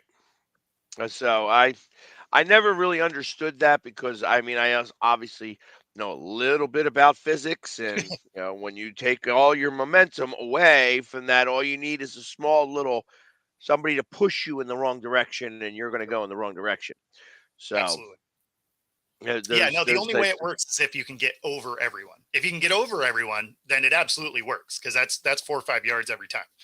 But the thing is you got a safety that's coming up full speed also, because it's not like it's a shock what you're doing. You're getting a running start. Right. So then it's just, can they mirror you enough to hit you square? Like that's the big thing. Right. Because like I said, once you've jumped, you don't get to maneuver yourself. It's like you're there, you're going in one direction. So, and it doesn't take much force to push you. It's why I always laughed on the tush push, where you'd see one of those safeties coming up and then jump over the top. Like, what exactly? I mean, unless you happen to clear everybody and trip the guy, you're going to be a non-factor. Agreed. But you're also you're not a high jumper here. Yeah. Like that's the other thing. You're not a high jumper. Most football players are not high jumpers. Sure. So it's not like you're going to, you're not going to be able to jump 8 foot above everybody. Just my opinion. But again, who am I? That's why they pay these guys millions of dollars, and I just get to talk about it. Pretty much. So, can a teammate throw you with the ball? No, they cannot. They cannot. That is illegal. And we learned that with the fridge. Yep. And I think in the NFC Championship, I think he threw Sweetness into the end zone, and they said, no, you can't do that. Yeah. It was only tried once, and that was the end of that. Yep. Yeah. But, I mean, it's so – I guess we'll see. I don't know. And I don't think because Kelsey retired is the reason why they kept it, because Juergens is actually a younger Kelsey right now, and he's able to, move people. It's the way that works is you have to be the lowest guy. Yep. You have to be the lowest guy, which means that if you know when you're hiking the ball and you dive down because you're taking out that guy's legs. Yep. and then it becomes a push match. Yep, it's that rugby scrum. Appreciate that. It's dinner time in Belgium. And of course, he's a Seahawks fan, by the way, in Belgium. Yep. Got to go visit, drink beer. I'm in. Exactly. Appreciate you stopping in during lunch. Grab a beer, relax. Hopefully you're at Buffalo Wild Wings, as they are our unofficial sponsor. I figure if I keep saying it, it'll become official sooner than later. That is the goal. So, and I guess, so has that, I haven't even been keeping up with our text messages. Jay's okay? Just still on drugs? Yeah. So he's still in a lot of pain, which is why he hasn't been on the show. Still taking those painkillers, but he is home. He is recovering. So that part of it's good. But yeah, no, just still in a lot of pain. So he's not quite ready to be on camera yet. Hey, you know what? And as you're talking about Belgian beer, I'm game with that. First off, one of my favorites is Chimay Blue. I love Chimay. And then there's Saint Bernadette, Saint Benedictine or something like that, which is a quad, which is rare. You don't hear about many quad beers. Triples definitely. Quads are hard, and it's an amazing quad. So I'm big on triple. I'm not like big on doubles or anything like that. Doubles are still too hoppy for me. I'm not a hoppy guy. I don't like the hop. Triples are pretty smooth. I can't say I've had a quad though. So there's not many. Like I said, I think it's Saint Benedictine. You look it up and say quad Belgian beer. There's not that list is very short. But the good one, I'm also a big fan of La Fin du Monde, which is a Canadian beer, Canadian Belgian, and that's actually a really good one. I'm a big fan of that one. Oh, here we go. There you go. A bit overrated. Well, probably for you over there, Eves, I can imagine. It's probably the beer, like their Budweiser is a lot different over there than it is here. I got to drink a Guinness in Ireland, and I tell you, when you see the river that they use the water from to make Guinness, you consider on whether you want to drink it anymore. Well, I imagine it filters out a you're lot. cooking it, right? So yeah, there's a whole big deal. I can imagine, but it was cool. I got a little baby bottle of Guinness from the Guinness factory. I still have it. When I was over there in Ireland, it was a lot of fun to go take, just kind of see everything that goes into the making of that beer. Yeah. Well, and Guinness is heavy. I mean, that's eating a loaf of bread. It's not like you're going to sit there and drink a bunch of them generally. and for all those people, that love Scotch, like I'm not a Scotch fan, but I do have a square foot, that allows me to get 1 dram of beer or 1 dram of Scotch, which is, I think it's like 1/16 of a shot. Okay. But if I was ever to go there and visit my square foot, I could have as much Scotch as I want. All right. Because they will definitely drink. Yeah, Brad, we know about this one. This doesn't move my needle. I could care less. He's not even going to make the team, Paris Campbell. I never even heard of him until I heard that he got signed. You ever heard of Paris Campbell before? Not really. I'm not a big Giants fan. He was like Indianapolis before that. He was really good with the Colts for a few years. Was he? Yeah, he was good. Oh Christ, he would have been with the Colts probably his first 5 years, and then he ended up getting hurt. But he was really good. The Colts his first 5 years. It was him, Michael Pittman, and T.Y. Hilton for a few years. What, the years of Andrew Luck? It was Luck's last 2 years, and then whoever was brought in to replace Luck. But it was the first. So Andrew Luck's last 2 years with the Colts, it was Paris Campbell, Michael Pittman Jr., and T.Y. Hilton were his go-to options. Yeah, I mean, okay. I'll be honest. This name doesn't move my needle. It wouldn't move my needle anymore either, but at a time it would have been a good signing for you. Yeah, 5 years ago would have been great. Yeah. 5 years ago, before his body said, nope, I don't want to get hit no more. I mean, that was true for the Hawks with Jerry Rice, right? Like, people don't even remember he was on the team, but had he signed 10 years prior, it would have been amazing. Well, that's the problem. He was 10 years too late. Exactly. Or at least the Hawks were 10 years too late. Yes. I don't even remember. I thought he was always on the Raiders. Like, Rice went to the Raiders. I didn't even know that he went to the Hawks. Yep. 1 year. For one season. Yeah. Got you. Nothing crazy. No. So, have you found the Buffalo Wild Wings yet there, Stat Guy? I'm close. I'm in traffic right now. I can see the sign, though. Look at that. He's going to be there, and he's going to say, hey, listen, you guys sponsor our show. You should give me some free wings. See if that he's works. just in the parking lot staring at the sign like your commercial. There you go. So you got to get the uniform. See if you can see if you can be the mascot for a day. Yeah, no, we don't have those. No, I can imagine. So I watched a little bit of the NIT last night. I was watching the number 10s go after it, and then the number 16s. But I was watching the NIT, and they show the St. Joseph's mascot, and St. Joseph's lost in overtime to Seton Hall. I think it was Seton Hall. Yeah. Yeah.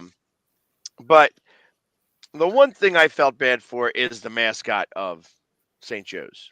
So the St. Joe's mascot, to be the mascot of St. Joe's, you're this hawk. You have to wear this hawk, and you can't stop flapping your arms the entire time. Oh, God. So that game went into overtime. Just when you think it's just about over, it's like, nope, not yet. That guy better be getting a pay raise for that. Right. And he's doing this the entire time. He's going, yeah. And you could tell towards the end, he's tired of doing that because he's like, that's like going to be smoked. That's like the Wisconsin Badger mascot for football, though. They have to do a push-up for every point they score.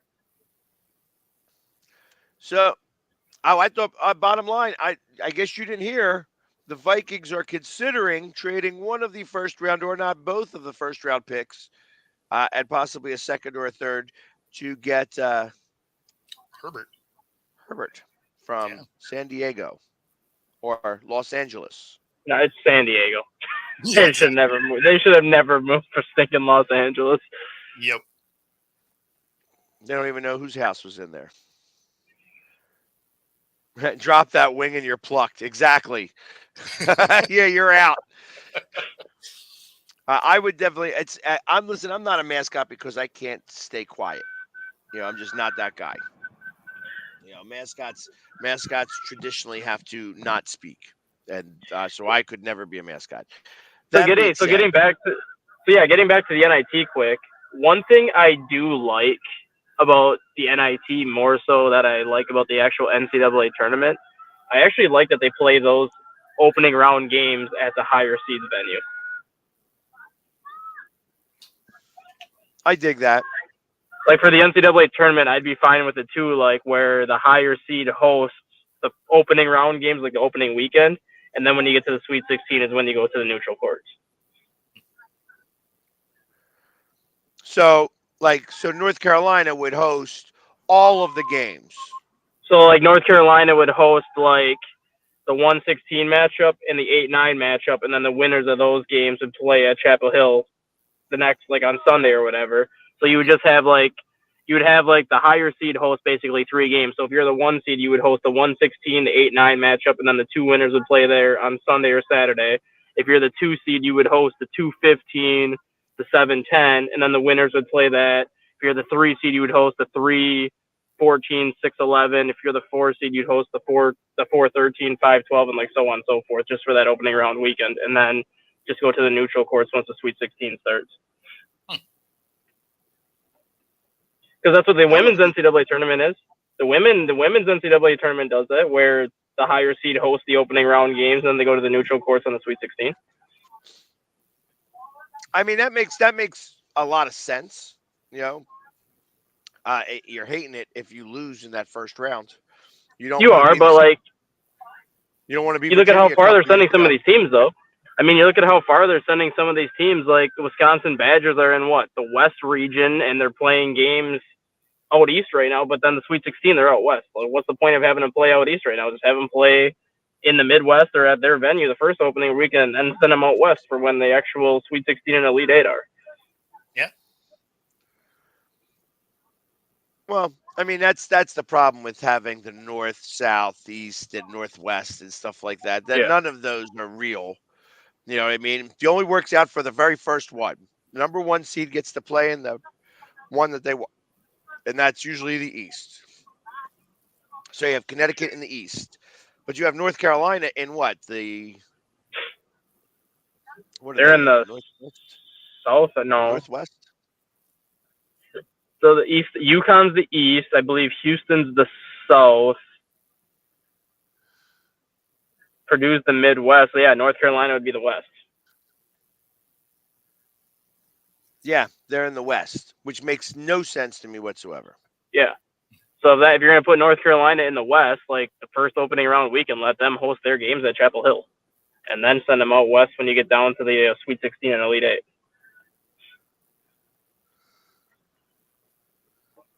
Granted, I think their games are their games are playing. North Carolina's playing in Charlotte anyways this weekend. They're playing where the Charlotte Hornets play at the Spectrum Center. So if you're going to have them play in Charlotte anyways, why not just let them play at Chapel Hill? It's literally what, an hour and a half drive?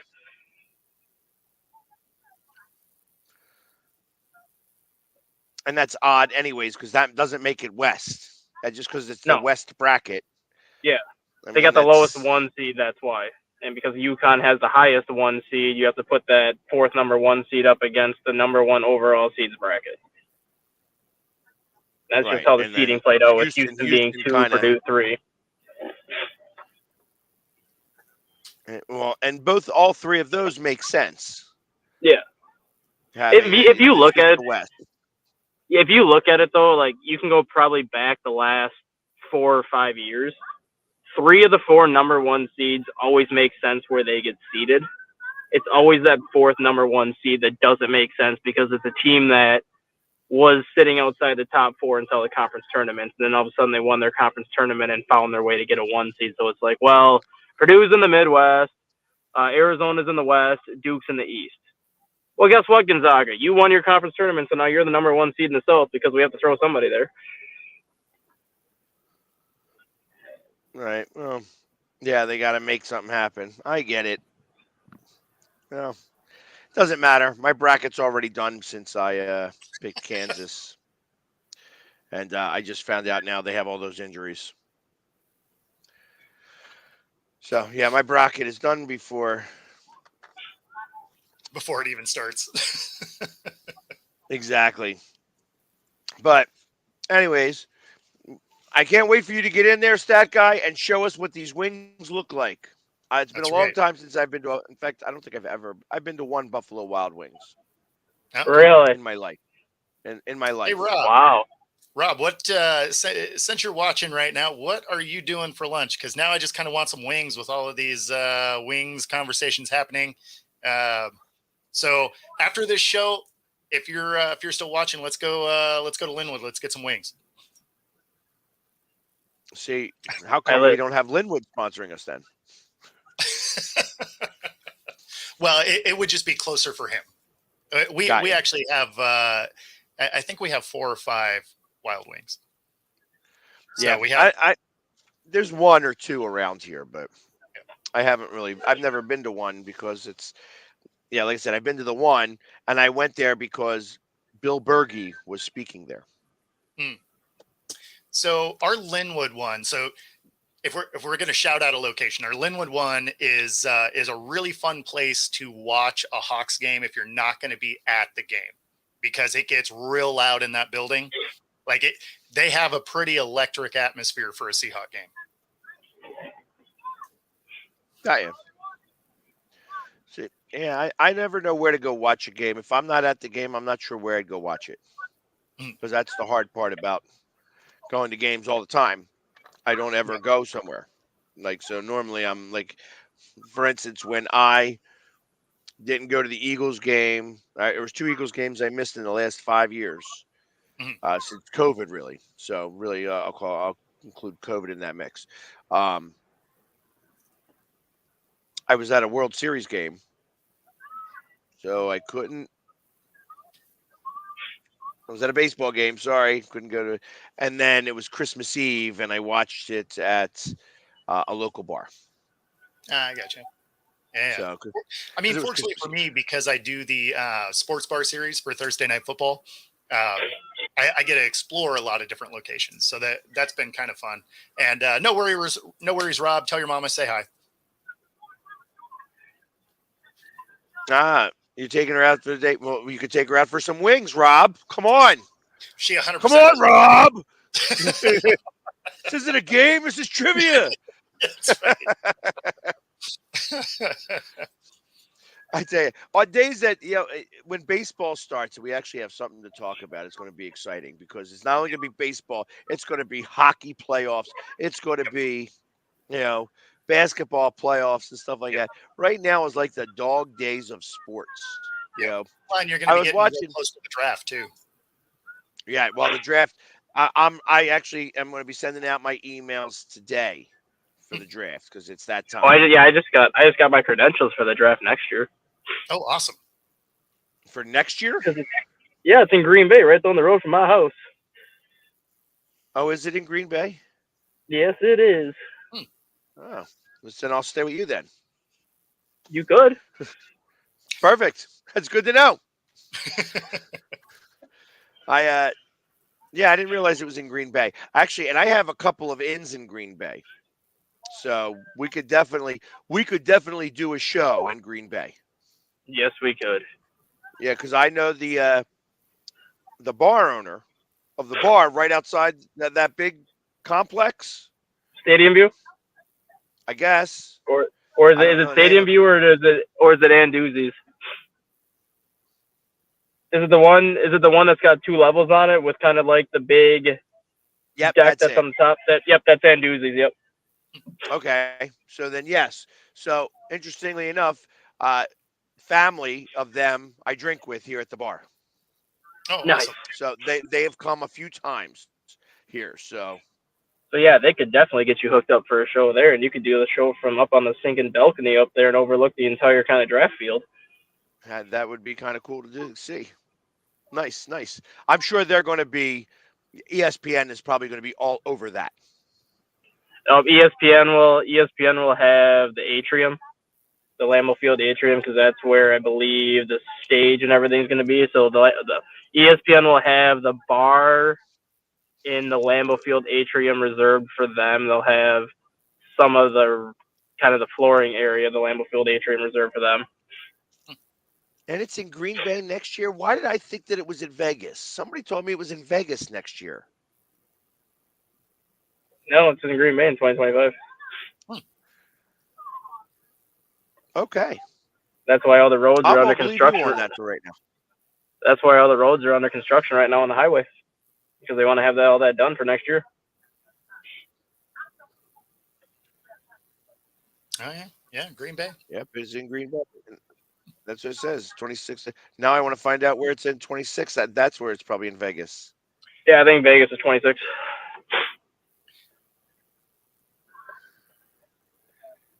So this is 26 and 27 is the one that Pittsburgh is trying to get the bid for. So it hasn't been decided yet. Yeah.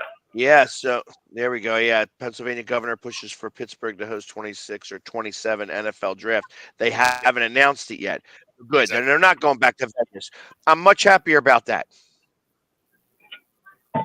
I am definitely much happier about that. Thursday, the 24th to Saturday, April 26th. All right. So I'll bring an air mattress. If it's right down the street from your house, that's perfect. Yeah, it's like a 15-minute drive from my house. So, I mean, you just got on the highway, you take the highway right there, and you get off the highway, and we're there. And then try to find a parking spot, because that's going to be the ridiculous part. Well, if we have I mean, if the owner of that bar lets you go there, I'm pretty sure that they'll have employee parking that you could use there. Otherwise, with my credentials, I'm pretty sure we'll have media parking that we can just sing and drive our happy butts in there and park in there. I'll take that as Absolutely. Yeah, I'm all game for that. That'd be awesome. Or if you don't have a problem walking, one of my friends owns a business 2 blocks away, and we can always use his parking lot too. That's likely more what's going to happen. Yeah, exactly. I don't mind walking. How cold is it still in Green Bay in April? I mean, so till this week, so starting like 2 days ago through basically next Tuesday is the coldest we've been in over 30s right. Got ya. Well, did we lose you there? Or are you breaking up? No, yep, I'm good. I'm good. Right. Can you hear me now? Yep. Yeah, we can. Okay. So this week is the coldest week we've had in about a month. It's going to be in the 20s and 30s with 6 inches of snow tomorrow.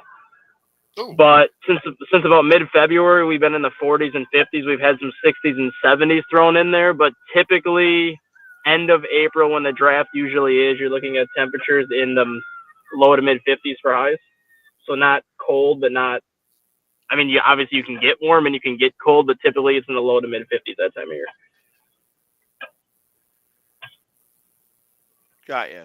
So if it's average temperature, it'll be sweatshirt weather, obviously, for the draft, being that it's at night, because it'll probably be in the 40s by the time the draft starts. But I can't wait for that snow squall to show up, and it's going to be like 28 degrees, and all of a sudden we have a blizzard that comes in.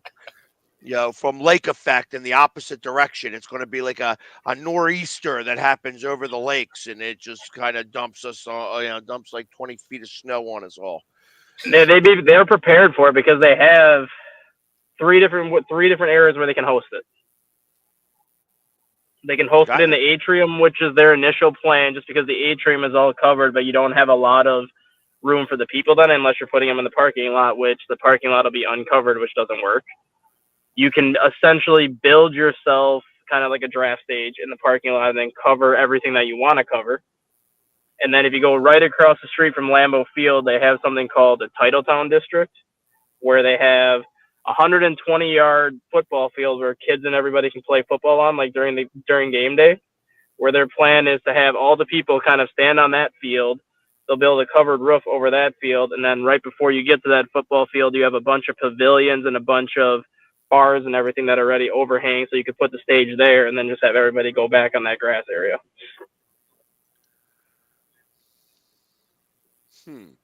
See, so even if it snows, they have coverage. See, but even as you say that, I think of like they don't have like or I guess maybe they don't, like Green Bay doesn't have like a main train station and stuff like that. They usually like to pick somewhere away from the stadium. Yeah, the way Green Bay is set up, I don't know if you've ever been there, but I have, but it's been a long time. Yeah, they have a bus stop that's downtown. They have a train station that's downtown, but it's so far away from where Lambeau Field is, and it's not big enough for them to even do anything. They would have to essentially use Lambeau Field and use all the amenities around it, just because Lambeau Field literally owns every inch of property within like 3 miles of that stadium. So anything they want to do, Lambeau Field owns it. So they can be like, well, we're going to put this here for the weekend. We're going to put this here for the weekend because we own it. Well, that means everybody in Green Bay owns it. Yep. For the most part, yeah. Everybody in Green Bay will own the draft that weekend. I wonder if because they will charge for parking. I love it how those houses that are right there, they charge for parking. They're like, yep. They charge, $60 a game. Those houses charge. Oh, it'll be more that day. $60 isn't so bad, but there'll be more that week. Yeah. And there's the houses across the street from the stadium too. Like they actually rent out the houses for game day parties, and you can find that on like Airbnb and some of those other like websites or whatever. For a regular game day party, just for one game, you're looking at between $1,000 and $2,500, depending on how many people are at your party. I guarantee they'll be selling these things for $10,000 for the whole weekend. Just be like, you want to do a whole weekend party? Here, $10,000, we'll give you the house for the whole weekend. Well, if it's the right house, it makes sense. Yeah, I mean these houses are nice. These things are freaking amazing houses there too. That's like the only. As much as I hate the Packers, that is the one thing I do like about where that stadium is because you could just have a house right across the street from Lambeau Field, put a chair outside in your backyard, have a video, like a TV outside or whatever, and then you can just hear everything from the game across the street. Yeah, that sounds great. I don't know that I'd want to live like that, but it is Green Bay, so I mean, I've been up in Green Bay. Like I said, I was up there when I went to Lambeau Field. That was in 2000s area. So yeah, whenever Rodgers was definitely the quarterback, he was hurt that game. The second string quarterback also got hurt. The third string quarterback played and didn't play too badly, but we won the game. Okay. It was a 1:00 game. That's how long ago that was. The So time it would before have been that, they had a big mural on the side. It was Lambeau Field. The bar was not there. There was this big mural of what looked like a factory next to Lambeau Field, and it said, "Welcome to Titletown," from the mayor, which was Brett Favre, and the sheriff, which was Reggie White. Yep. So that I don't know if it's still there. Now they have a giant. Now, as I'm sure. Yeah. Now they have a giant mural that's a mile long. Wow. So all the houses in front of Lambeau cover basically a mile long stretch. And one of my friends, he actually owns like his own art company. It's called Forever Young Designs, and he's actually paid to paint the fence every year. So he paints the fence yellow every single year, and then after he paints the fence yellow, he'll paint the specific Packer players on that fence. And then once he paints the Packer player on that fence, that Packer player will sign his autograph in paint underneath the picture. Oh, that's pretty cool. So every year it's different athletes on there, obviously, because you don't know who's going to be on the team. So like last year it was Jordan Love, Aaron Jones, Christian Watson, Jair, and a couple other people on defense. This year it'll probably be obviously Jordan Love, Josh Jacobs, the new safety they brought in, Xavier McKinney, and some other pieces here and there. But like every year he like is paid. I don't know how much he gets paid, but got to be a hefty sum to paint that much of a fence. Yeah, no doubt. Because he said it takes him a month, start to finish, to do it. I can believe that. Absolutely believe that. Because you not only that, you have to get a good picture of that person. Yeah, absolutely. Because he says it takes him like 7 to 10 days to paint everything yellow. And then obviously you got to let that dry. So then you figure a 2-week stretch to paint everything yellow, and then another 2 weeks or so just to get all the images that you want to get all those on there. Crazy. Huh. That is kind of cool. I just got a notice from Chris. The Miami Marlins, this is fresh off the presses. The Miami Marlins are selling tickets for all-you-can-eat seats. Huh. Go to a Marlins game, and you can get an all-you-can-eat seat. They just go, peanuts, chili, nachos, water and soda, not beverages. You still have to buy your beer. I mean, I don't know. I could see going and fat kidding that. So what are we gonna do? Go from 9,000 in attendance to 10,000? Maybe 9,500. Yeah, man, that's the hard part about Miami is that there's so many other things to do. It's the same thing with Tampa. Tampa's doing the same thing. They got to figure out where they can move that stadium to and build a real stadium. And they got to build a real stadium. They should build it in a spot that actually has a good amount of wind so that they would be able to get some breeze over there and people can go to a game without sweating every bit of moisture they have in their bodies out. Yeah, I think Tampa Bay plans to build one right on the water in St. Petersburg. If I saw the renderings right. If it's only a $52 ticket, I'd take that for sure. I'm thinking about going down there for a 3-game series now with the Phillies. Right? That's $156. I'm good. No doubt. Plus your food? Hell yeah. No, I don't need the food. I just go to eat at a baseball game. No, that's what. Yeah, right. Like you get. Wow, that is amazing. Like you don't get a normal ticket for the Mariners for that. Yeah. Like that's how much it was for, to go to spring training if you wanted to get a seat. Yeah. Literally. Like if you wanted to sit, you could get 2 tickets for that price in the grass. Right. And still have That's to like buy what your beers. That's like what the Brewers do up here on Sundays now. Brewers are charging $15 tickets on Sunday. With the tickets, you get a parking pass, 2 free hot dogs, and a free drink for $15. That's amazing. That is amazing. I'll pay $60 to take my family to a game, and then I'll pay an extra $20 on food. But still, $60, I'm getting essentially 8 hot dogs, 4 drinks, and a parking pass, 4 tickets. Yeah, no, that's a deal. Plus, you're gonna be 3.5 hours of entertainment. And my kids don't sit my kids won't sit for the whole thing anyways. I mean, if they want to get up and walk around, I'm only paying $15. I'm like, shit, $15 to walk around, I'm good with that. Yeah. How old are your kids? My daughter's 6 and my son's 10. Oh, got you. They're still too young to. More so, my 6-year-old will be the one that doesn't sit. Yeah. 10-year-old will be fine for about 7 innings. Yeah, I was gonna say once they get old enough, then you could send them out. Just go ahead and walk around yourself. I don't need to be with you. But where the seats are, though, the seats are in either the left field bleachers or the right field bleachers. So we always do the right field bleacher seats because right when you leave the actual seating area and you go in the concourse, there's a giant kids play area. Oh, cool. So I literally tell my kids to go play in the play area, and then I just walk to where the entrance of the play area is because then you're on the balcony still overlooking the field. So I can still sit there, watch the game from that balcony as my kids are playing behind me. Oh, nice. Yeah, yep. no, exactly. Yes, exactly. We pay. It's $25 or $30 to park in our area too. So it's not like it's, it's always parking that gets you.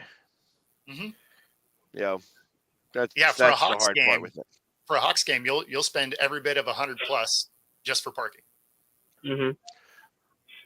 Or more so, like in Dallas, it was $120 to park. Yep. They keep raising the prices. Yep. It's like, damn, $120 to park. I ain't interested in paying that much money. That's just as much money it is to go see the game. Right. But that's the way it works sometimes. And I believe, if I will let you know later, James, but I believe one of the Sunday games that I'm doing is the Phillies for that Brewer package. Nice. Huh. Well, you know what? I'm going to start going to baseball stadiums this year. I haven't been to many, but I'm going to start going this year. So maybe I'll put that on the list. So I know we're doing the Yankees in April.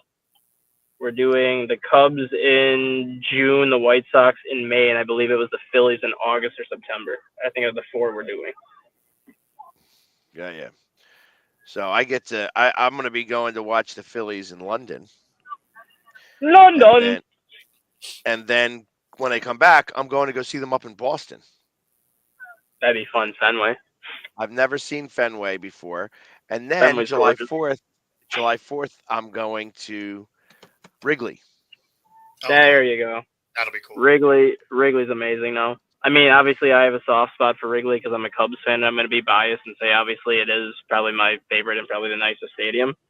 But after all the renovations and everything that their owner has done around Wrigley Field is just simply amazing now for what they've done to a stadium that's so old. And what people don't realize, it's a historical landmark.